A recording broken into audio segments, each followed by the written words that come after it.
السلام عليكم ورحمة الله وبركاته.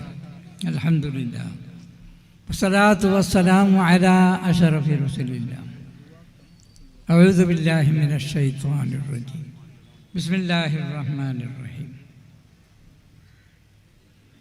والسابقون الأولون من المهاجرين والأنصار والذين اتبعوهم بإحسان رضي الله عنهم.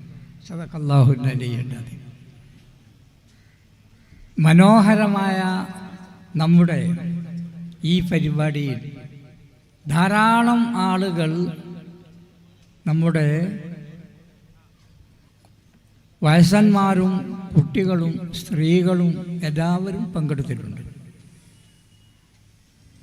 ലോകാടിസ്ഥാനത്തിൽ ധാരാളം ശ്രദ്ധ നേടിയിട്ടുള്ള ഒരു പ്രശ്നമാണ് ഇപ്പോൾ പലസ്തീനിൽ നടന്നുകൊണ്ടിരിക്കുന്ന വളരെ മോശകരമായ പ്രവർത്തനം. കുട്ടികളെ കൊല്ലുക, സ്ത്രീകളെ കൊല്ലുക എവിടെയുമില്ലാത്തതാണ്, ചരിത്രത്തിലില്ലാത്തതാണ്, ലോകാടിസ്ഥാനത്തിൽ അംഗീകരിക്കപ്പെടാത്തതാണ്.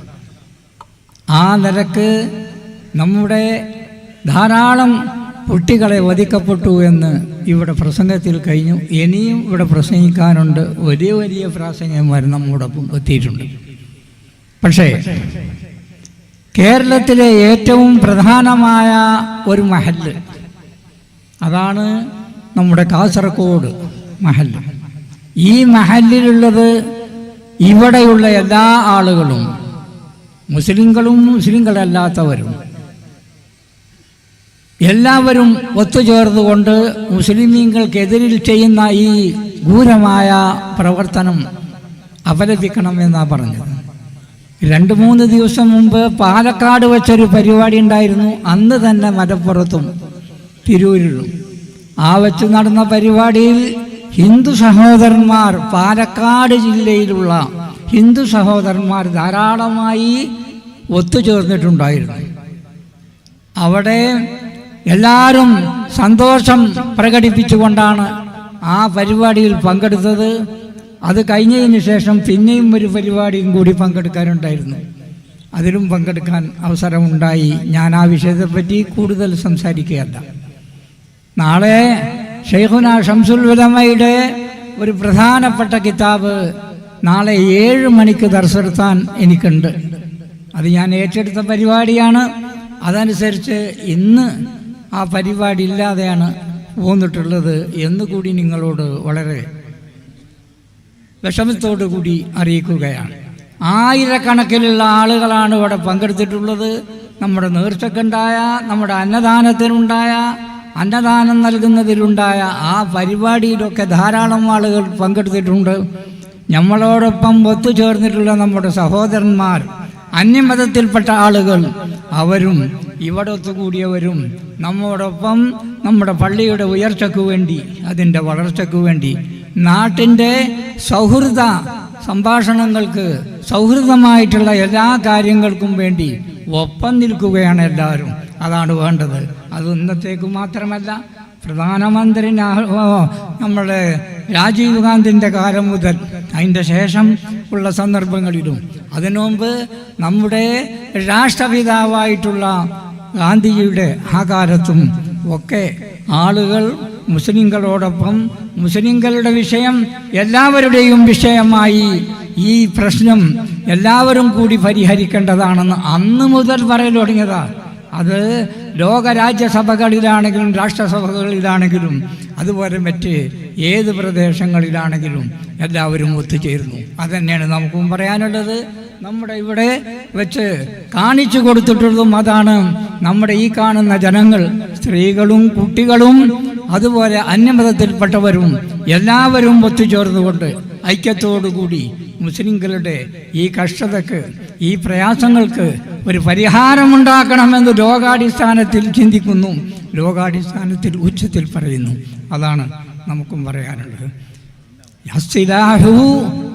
സിലാഹ്, ആയുധം എന്ന് പറയുന്നത് അത് മൂമിനിൻ്റെ ഒരായുധമാണ്. സിലാഹ് അതിനാണ് ദുആയാണത്. അസ്ലാഹു ദുആഉൽ മൂമിൻ, മൂമിൻ്റെ ഒരു ദുആയാണ്. ആ ആയുധമാണ് നമ്മുടെ കയ്യിലുള്ളത്. അതിന്ന് പ്രധാനപ്പെട്ട ഒരു ദിവസം, വെള്ളിയാഴ്ച ദിവസം. അത് കഴിഞ്ഞതിന് ശേഷം ഇവിടെ മുസ്ലിങ്ങളല്ലാത്തവരും സ്ത്രീകളും അതുപോലെ നമ്മുടെ സഹോദരന്മാരായിട്ടുള്ളവരും എല്ലാവരും ഒത്തുചേർന്നുകൊണ്ട് പ്രാർത്ഥിക്കുകയാണ്. അല്ലാഹു തആല എല്ലാ നിലയിലുള്ള വിജയം നമുക്ക് നൽകുമാറാവട്ടെ.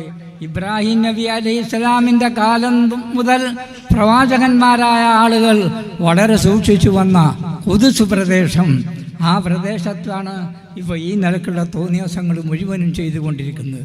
മനുഷ്യനെ കൊന്നൊടുക്കിക്കൊണ്ടിരിക്കുക. ഏത് മനുഷ്യരെന്ന് പറഞ്ഞാൽ ചെറിയ കുട്ടികൾ. ആ കുട്ടികൾക്ക് സംരക്ഷിക്കാൻ എല്ലാവരോടും കൽപ്പിക്കപ്പെട്ടിരിക്കുകയാണ്. എല്ലാ രാഷ്ട്രങ്ങളും അത് നിർദ്ദേശിച്ചിരിക്കുകയാണ്. ലോകാടിസ്ഥാനത്തിൽ മുഴുവനും കുട്ടികൾക്ക് പ്രയാസമുണ്ടായത്. ഇന്നിപ്പോൾ കുട്ടികൾക്ക് ചികിത്സ നൽകുന്ന സ്ഥലങ്ങളെ പറ്റിയാണ് ഇവിടെ പറഞ്ഞത്. അതുപോലെ നമ്മുടെ പത്രങ്ങളിൽ എഴുതിക്കൊണ്ടിരിക്കുന്നത്. ഞാൻ അതിനെപ്പറ്റി നീട്ടി സംസാരിക്കുന്നില്ല. അല്ലാഹു തആല നമ്മുടെ എല്ലാ സഹായങ്ങൾക്കും, നമുക്ക് നൽകുന്ന സഹായങ്ങൾക്കും, അതുപോലെ നമ്മളോട് നല്ല നിലയിൽ നമ്മോടൊപ്പം നിൽക്കുന്ന സഹോദര സമുദായത്തിൽപ്പെട്ടവരോടും, അതുപോലെ നമ്മുടെ നാട്ടുകാരോടും സ്ത്രീകളോടും പുരുഷന്മാരോടും എല്ലാവരോടും അള്ളാഹുവിനോട് പ്രാർത്ഥിക്കണം. അസ്സിലാഹു, ആയുധം എന്ന് പറയുന്നത് നമ്മളെ കയ്യിലുള്ള ആയുധം ദുആഉൽ മുഅ്മിനി, മുഅ്മിനായ മനുഷ്യൻ്റെ ദുആയാണ്. മുഅ്മിനീങ്ങളായ ആളുകൾ വെള്ളിയാഴ്ച മാത്രം തുറന്നാലല്ല ഉത്തരം കിട്ടുക. ഈ നിലക്കുള്ള ആയിരങ്ങൾ പങ്കെടുത്തുകൊണ്ടുള്ളതുമായിട്ടും അള്ളാഹുവിൻ്റെ ശരിയായ നിലയിലെ ഉത്തരവുണ്ടാവും. അള്ളാഹു നമ്മെല്ലാവരെയും കാത്തുരക്ഷിക്കുമാറാവട്ടെ. ആപത്തുകളെ തൊട്ടും മുസീബത്തെ തൊട്ടും അള്ളാഹു കാക്കുമാറാവട്ടെ. എല്ലാ നിലയിലുള്ള ഖൈറും ബർക്കത്തും നമുക്കും നമ്മുടെ നാട്ടുകാരായ നമ്മുടെ സഹോദരന്മാർക്കും സഹോദരന്മാരിൽ നിന്ന് എല്ലാ വിഭാഗത്തിൽപ്പെട്ട ആളുകൾക്കും അള്ളാഹു ഖൈർ നൽകുമാറാവട്ടെ എന്ന് ദുആ ചെയ്തുകൊണ്ട് എൻ്റെ ചെറിയ വാക്കുകൾ ഇപ്പോൾ ചുരുക്കുന്നു. ഇപ്പോഴും നിങ്ങളോടൊപ്പം ഈ പ്രശ്നത്തിലും അതുപോലെ ഇതുപോലെയുള്ള പ്രശ്നങ്ങളിലൊക്കെ ഉണ്ട്. അല്ലാഹു തആല ഖൈറും ബർക്കത്തും നൽകുമാറാവട്ടെ എന്ന് ഒരിക്കൽ കൂടി പറഞ്ഞുകൊണ്ട് അവസാനിപ്പിക്കുന്നു. ഉജ്ജ്വലവാഗ്മി ഇന്ന് നമ്മുടെ കൂടെ പ്രസംഗിക്കാനായി ഇവിടെ എത്തിയിട്ടുണ്ട്. അദ്ദേഹത്തെ ഞാൻ ഒരിക്കൽ കൂടി സ്വാഗതം ചെയ്യുന്നു. അസ്സലാമു അലൈക്കും വറഹ്മത്തുള്ളാഹി.